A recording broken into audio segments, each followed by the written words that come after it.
What if the very fabric of our reality was woven together by an invisible thread, an eternal law of inflation that intertwines with our desires?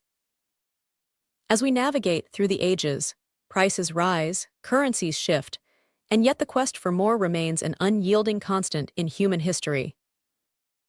Humanity, in its infinite complexity, has confronted this phenomenon across every civilization.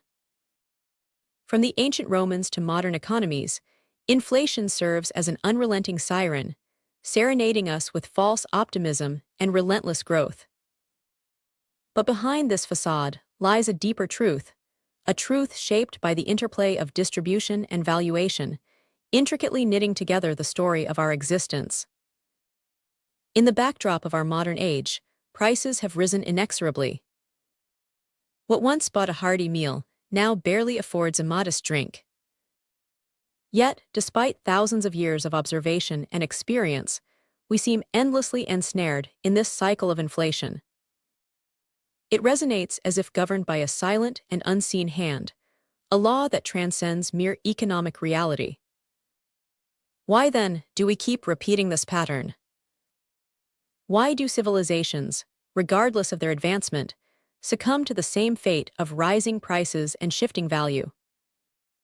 Perhaps we are like the 5 blind men who encounter an elephant.